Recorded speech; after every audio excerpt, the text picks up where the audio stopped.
Halo, perkenalkan, namaku Putri Maulita Islami. Aku dari Program Studi Bahasa dan Sastra Indonesia Universitas Gadjah Mada. Pada kesempatan ini kita akan belajar bersama mengerjakan soal latihan UTBK Bahasa Indonesia, khususnya untuk materi PUEBI, yaitu Pedoman Umum Ejaan Bahasa Indonesia. Langsung saja ke pembahasan soal. Nah, teman-teman, biasanya dalam soal bahasa Indonesia itu akan disediakan teks yang kemudian diikuti oleh beberapa soal yang harus teman-teman jawab berdasarkan teks tersebut. Apabila teman-teman menemui tipe soal yang seperti itu, ada baiknya teman-teman membaca terlebih dahulu pertanyaan dari teks tersebut. Seperti pada bagian ini, pertanyaannya yaitu, pertama, kalimat 3 dikembangkan dari kalimat, titik-titik. Soal nomor 2, penulisan kata yang tidak tepat. Soal nomor 4, kalimat efektif. Dan soal nomor 5, pengimbuhan yang tidak tepat. Oke, kita langsung mulai dari pertanyaan yang pertama. Karena yang pertanyaan pertama ini langsung menanyakan tentang kalimat 3, berarti teman-teman juga boleh langsung fokus pada kalimat 3. Seiring dengan meningkatnya tren kuliner, jalur persahabatan antara dua negara atau lebih pun bergulir melalui petualangan indera pengecap. Nah, jika teman-teman perhatikan, ini merupakan pembahasan tentang anak kalimat dan induk kalimat. Pada kalimat ini, anak kalimat terdapat di bagian depan, sehingga harus diikuti oleh tanda koma. Nah, selanjutnya ini merupakan induk kalimat. Untuk menjawab pertanyaan nomor 1, teman-teman harus fokus pada induk kalimatnya, karena di dalam induk kalimatlah terdapat inti dari kalimat tersebut. Oke, jawaban dari soal nomor 1 adalah opsi C, yaitu jalur persahabatan bergulir. Mengapa opsi C menjadi jawaban yang tepat? Karena, perhatikan di sini, terdapat kata melalui. Melalui itu berarti memuat keterangan. Nah, petualangan indera pengecap di sini juga merupakan keterangan, sehingga bagian ini bukan inti dari kalimat tersebut, bukan bentuk awalnya. Itu berarti yang benar adalah pada bagian jalur persahabatan antara dua negara atau lebih pun bergulir, seperti itu. Selanjutnya soal nomor 2, penulisan kata yang tidak tepat ditujukan pada kata. Oke, dari opsi yang tersedia dapat kita temui ada 2 kata berbahasa asing, yaitu gastrodiplomasi dan nation branding. Nah, kedua kata ini seharusnya ditulis dengan cetak miring, karena bukan berasal dari bahasa Indonesia, seperti itu. Lanjut ke kalimat nomor 4, yaitu kalimat efektif. Nah, pada pertanyaan tentang kalimat efektif, teman-teman harus menemukan kalimat yang tidak terdapat pemborosan kata di sana. Jawaban dari soal nomor 4 yaitu kalimat 5, opsi D. Nah, teman-teman, sebenarnya ketika aku mengerjakan soal ini, aku sempat kebingungan untuk memilih jawaban yang tepat antara kalimat nomor 4 atau kalimat nomor 5. Karena memang di antara kedua kalimat itu tidak terjadi pemborosan kata. Tetapi untuk menentukan mana yang paling tepat, perlu diperhatikan kembali kalimatnya. Untuk kalimat nomor 4, di sini diawali dengan pada 2011. Nah, pada 2011 ini menunjukkan keterangan waktu. Keterangan di awal itu adalah bentuk yang dihindari pada kalimat efektif, sehingga kalimat efektif itu seharusnya tidak diawali dengan keterangan. Nah, jawaban yang paling tepat adalah yang nomor 5. Seperti itu. Lanjut ke pertanyaan selanjutnya, pengimbuhan yang tidak tepat. Nah, teman-teman, dari opsi yang tersedia dapat diketahui bahwa imbuhan yang tidak tepat yaitu pada opsi D, memperkenalkan. Oke. Sebagaimana yang pernah kita pelajari di kelas, terdapat beberapa kosakata yang jika diawali oleh huruf K, T, S, dan P, dan mendapatkan imbuhan me di awal, maka kata-kata tersebut menjadi lebur. Seharusnya, kata memperkenalkan ini kan kata dasarnya kenal. Terdapat huruf K yang diikuti oleh vokal. Seharusnya lebur, teman-teman. Tetapi kenapa tidak lebur? Karena pada kata memperkenalkan ini terjadi imbuhan yang bertingkat. Yaitu dari kata dasar kenal, diberi imbuhan per di awal menjadi perkenal, dan mendapat imbuhan lagi selanjutnya me di awal. Sehingga seharusnya tidak lebur dan tetap ditulis utuh memperkenalkan, seperti itu. Oke, lanjut ke pertanyaan berikutnya.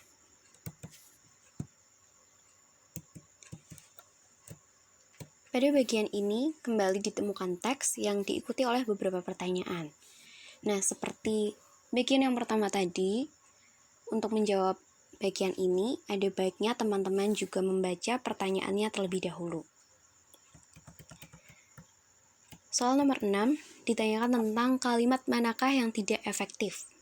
Soal nomor 8 tentang kalimat perbaikan. Soal nomor 9 tentang pernyataan yang tepat.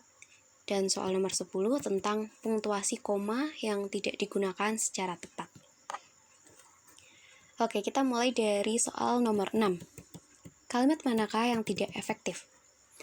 Nah, seperti penjelasan di awal tadi, kalimat efektif adalah kalimat yang tidak terdapat pemborosan kata di dalamnya. Oleh karena itu, jawaban dari soal nomor 6 adalah opsi B, yaitu kalimat kedua. Nah, kenapa kalimat kedua ini menjadi tidak efektif? Teman-teman boleh memperhatikan bagian ini, dikarenakan sejatinya. Nah, apabila kata sejatinya ini dihilangkan, kalimat nomor 2 itu tidak akan berubah maknanya, seperti itu. Lanjut ke soal nomor 8. Manakah kalimat perbaikan dari kalimat 11? Oke, kita baca kembali teksnya. Nomor 11. Sementara itu, jika menilik lagi asal-usulnya, nasi goreng sejatinya merupakan salah satu pengaruh yang dibawa dari Cina dan selanjutnya.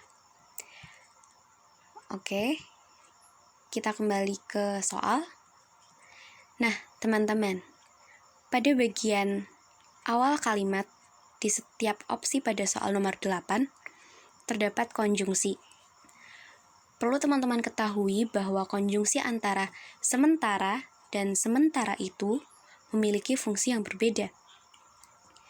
Konjungsi sementara itu termasuk pada konjungsi temporal, yang itu berarti berkaitan dengan waktu, keterangan waktu. Misalnya, sementara ibu memasak, adik tidur saja. Nah, itu kan menunjukkan keterangan waktu, seperti itu.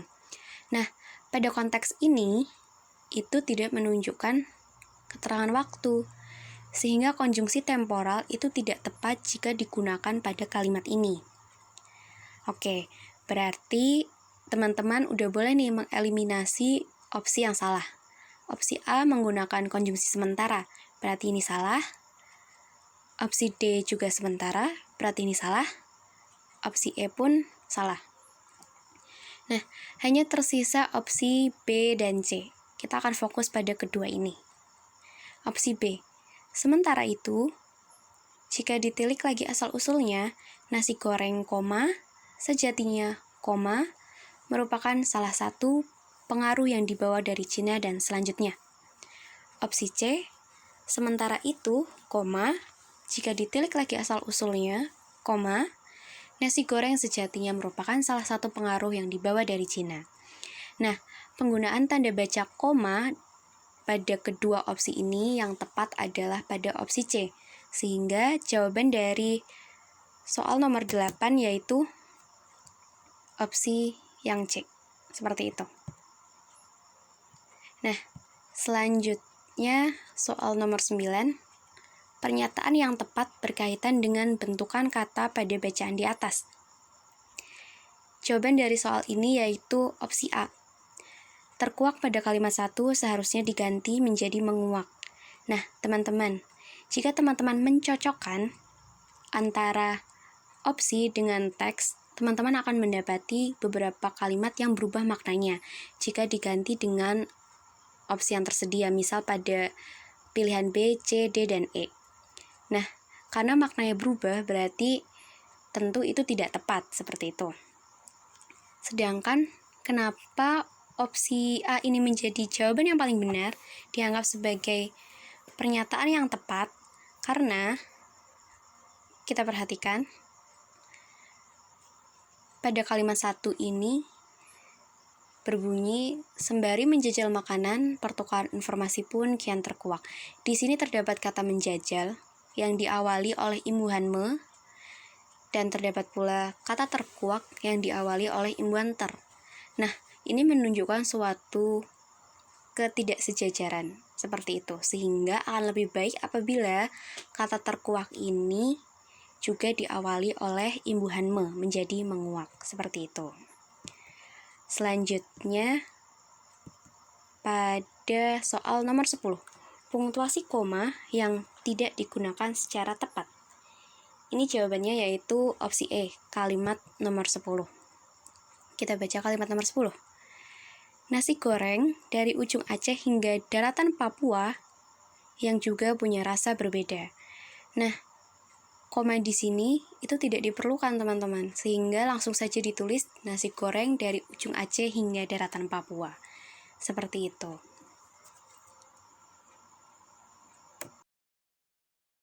Oke, lanjut ke pertanyaan berikutnya.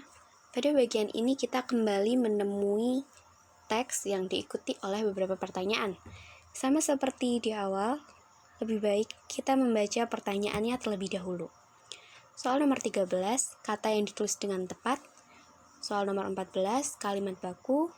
Dan soal nomor 15, kesalahan penulisan tanda baca.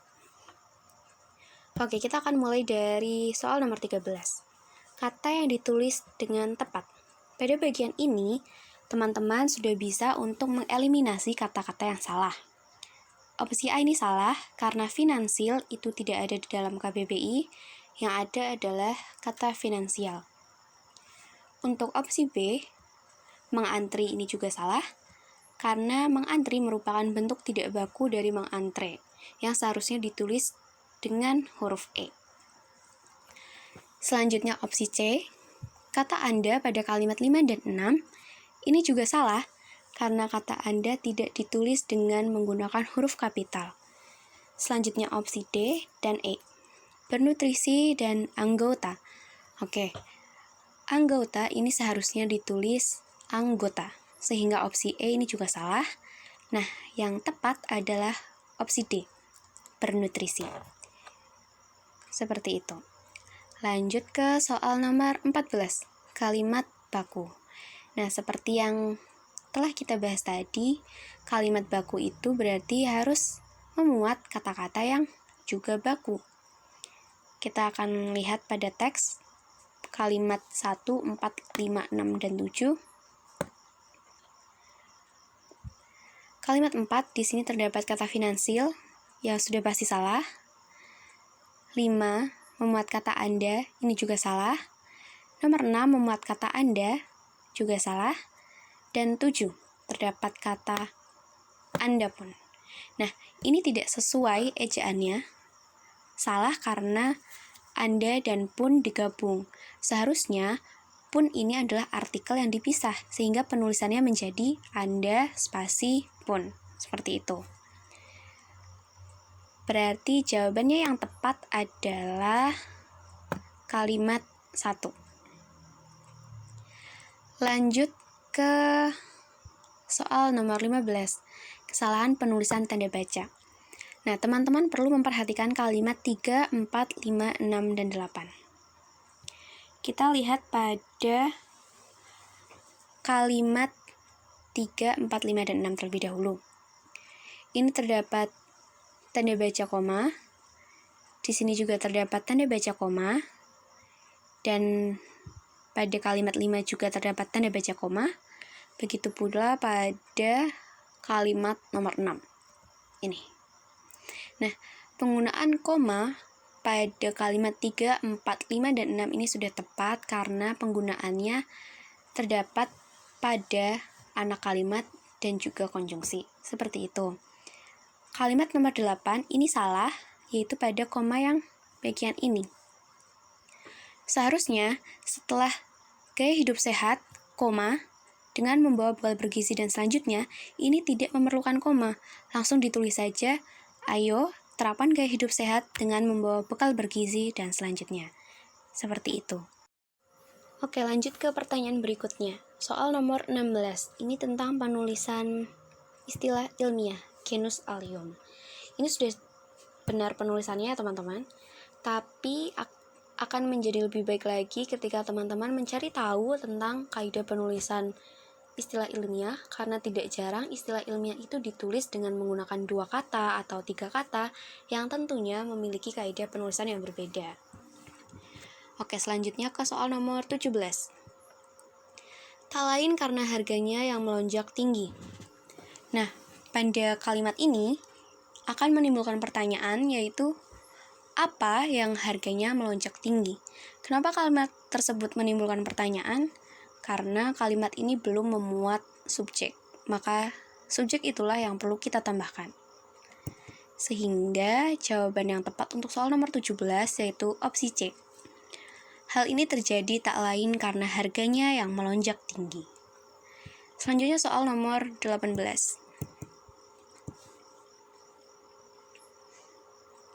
Di pasar-pasar tradisional di ibu kota Jakarta. Pada soal ini, teman-teman perlu memperhatikan 2 hal, yaitu kata tradisional dan ibu kota Jakarta. Kata tradisional adalah kata yang salah, karena merupakan bentuk tidak baku dari kata tradisional, sehingga penggunaannya pada kalimat ini menjadi salah. Nah, selanjutnya untuk ibu kota Jakarta. Ini memuat kaidah kepenulisan huruf kapital. Nama geografis itu diawali dengan huruf kapital. Nah, apabila diikuti oleh kata yang merupakan bagian dari nama diri, maka kata tersebut juga harus ditulis menggunakan huruf kapital. Nah, di sini ibu kota merupakan bagian dari nama diri Jakarta, sehingga penulisannya pun juga menggunakan huruf kapital. Nah, jawaban yang tepat untuk soal nomor 18 yaitu opsi E, tradisional di ibu kota Jakarta. Selanjutnya soal nomor 19. Kenaikannya mencapai 36,3 hingga 48,2%. Nah, soal ini memuat kaidah penulisan tanda pisah. Tanda pisah dan tanda hubung itu memiliki bentuk yang hampir mirip, karena sama-sama berbentuk strip. Nah, tetapi yang membedakan adalah biasanya tanda strip ini pada kata hubung itu ukurannya lebih pendek dibandingkan tanda pisah. Atau jika tidak ditulis dengan strip yang lebih panjang, biasanya tanda pisah ini ditulis menggunakan strip 2, seperti pada opsi B dan D. Nah, tanda pisah ini memiliki makna hingga, yaitu digunakan di antara 2 bilangan, seperti itu. Sehingga yang tepat adalah opsi B dan D. Ini opsi B dan D ini sama ya teman-teman. Keduanya benar. Oke, selanjutnya soal terakhir. Nomor 20. Kita kembali ke teksnya. Fluktuatif harga dan pasokan bawang yang timpang. Nah, fluktuatif itu seharusnya ditulis dengan kata fluktuasi. Karena apabila terdapat imbuhan if di akhir, itu menunjukkan sifat. Berarti kalau fluktuatif itu artinya adalah memiliki sifat fluktuasi, seperti itu. Nah, itu tentu tidak tepat. Sehingga pada soal nomor 20, jawaban yang benar adalah opsi E, fluktuasi harga. Nah, demikian sesi belajar kita, semoga bermanfaat.